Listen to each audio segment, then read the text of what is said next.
Did I get the Okay, here is the video to accompany the practice problems that I gave you. Also, I will take pictures of it once I am done, and we will just have the answers if you don't want the solutions. Here we go. Alexa, guest room lights 10%. All right, we don't use formal set notation, so you can ignore that. I just want a straight out answer here. This is set up so that neither elimination nor substitution really makes an enormous amount of difference, it would appear. What I am going to do is I'm going to multiply both of these by something so that I end up with the same coefficient here. This is my plan. I'm going to multiply by 3, at which point I'll get 12x plus 9y equals 39. Multiplying this guy by 3, I'll get that 12x equals 24 minus 6y. Now I am actually going to do substitution. Every time I see 12x in my top one, I will replace it with 24 minus 6y. So 24 minus 6y plus 9y equals 39. Subtracting, I believe I'll end up with 15 over here, which is nice because when I gather like terms, I have 3y over here. Y apparently equals 5. From this stage of the game, regardless of which one we're in, we typically will use substitution to solve from here. Substituting into any of these guys, I guess over here looks easiest to me. So putting those two guys together, I'll end up with 3x equals 8 minus 2 times, instead of y, I'm going to write 5. So 8 minus 10 is negative 2. 3x equals negative 2, and x equals negative 2 thirds. I'm okay with you just putting a box around those two answers. Or since it is x and y, they do form an ordered pair. I could write negative 2 thirds comma 5 as a other good answer. Okay, again, over here, it appears that these aren't as nice as one would hope, but everything in the top is divisible by 2. I could write 3x minus 2y equals 5. Everything here is divisible by 3. I'm going to rearrange and divide by 3. So I'm going to subtract 9x from both sides and divide by 3. So I'll end up with negative 3x. Ooh, that's nice. Plus 2y. Uh-oh, I'm getting kind of suspicious over here. Equals negative 15 divided by 3 is negative 5. Oh, well, those two equations really are the same thing if I multiply by negative 1. So the way I would write this is as x comma f of x. Well, I need to figure out what f of x is. So I'm going to solve one of these, probably the second one for y, and I'm going to write that 2y equals that positive 3x when I add it to the other side, minus 5, and y equals 3 over 2x minus 5 over 2. Well, that's what has to go here.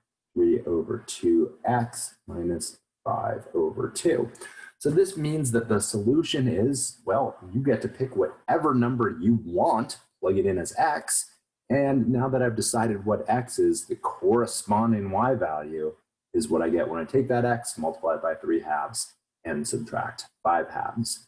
So maybe you like the number 10.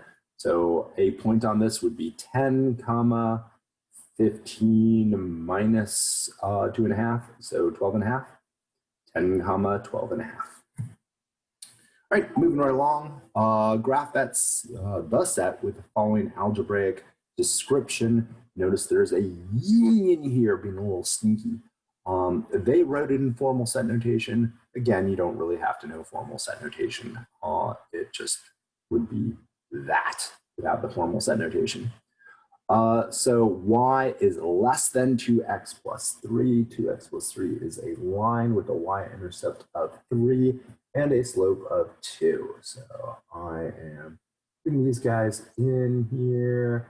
And really, that's kind of what I want. I want this dotted line to tell me where this thing goes. It is a dotted line because it is less than, not less than or equal to, unlike the other one, which is written in standard form, and it is a greater than or equal to.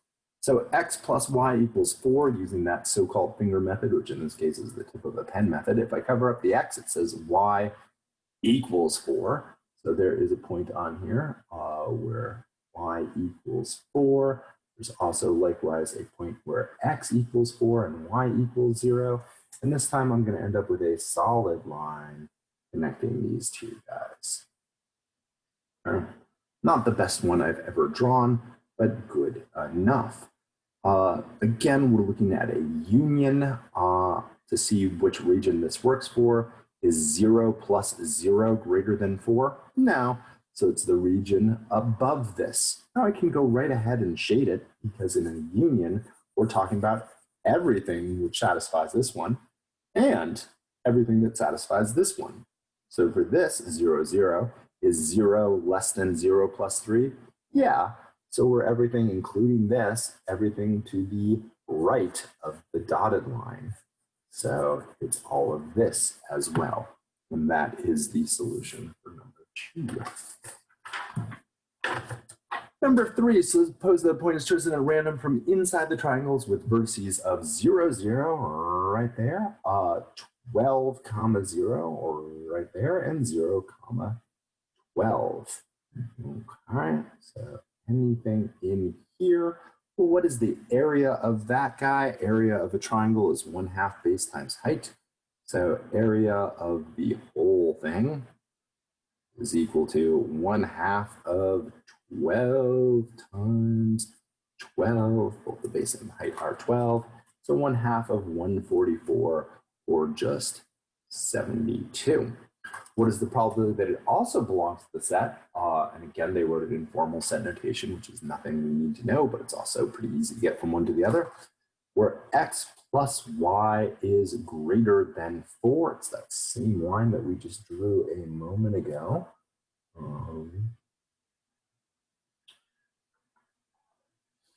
Okay. That same line there. Technically, this one should be dotted, but it doesn't really change the answer at all anyway. Is 0 plus 0 greater than 4? No, so we're really looking for this area. The area of this thing, technically a trapezoid. Well, the easiest way to find that area is not to use the trapezoid formula, really. It's just to say, oh, well, the trapezoid is the area of the whole darn spanking triangle minus this little triangle. So area of the missing part is 1/2 its base, 4 times its height, which is also 4. I don't know if you can hear my daughter screaming in the background. And that is just 8. So the area of the favorable part, is the area of the whole minus the area which is missing. And so we've got 72 minus 8, which seems to me like it should be 64.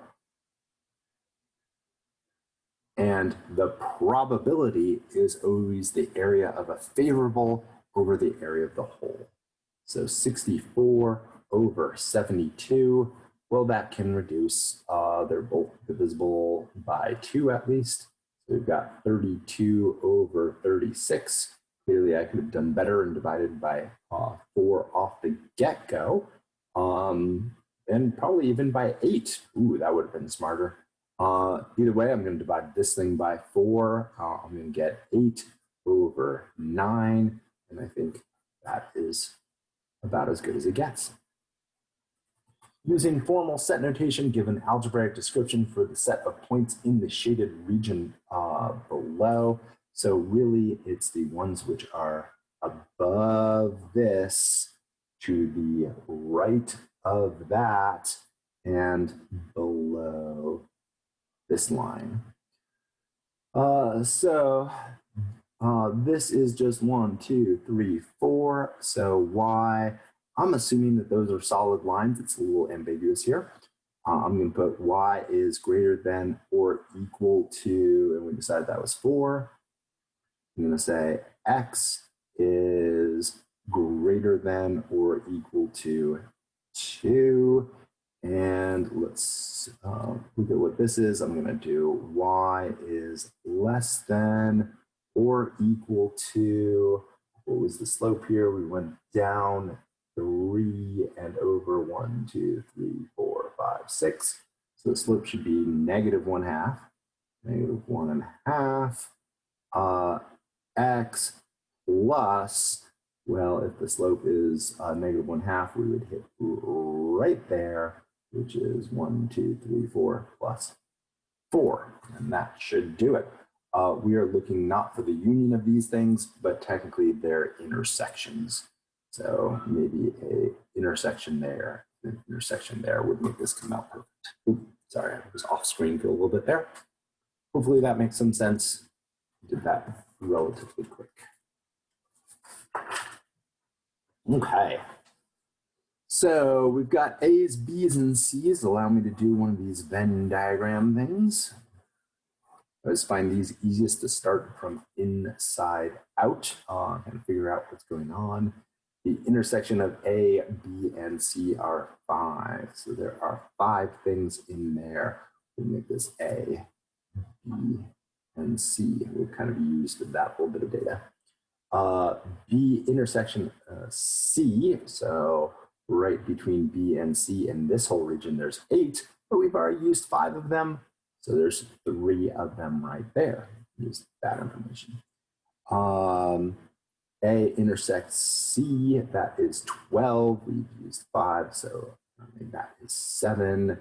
A intersects B, 18. We've used 5, so there is 13. It's that information. In the group C, there's a grand whopping total of 36 things. We've used 15 of them. We should have 21 remaining. That. In B, there are 27 things. Looks like we've used 21, so I think we should have 6 remaining. We've used that. And in A, there are 34 things. We've used up 25, so I think we have 9 remaining.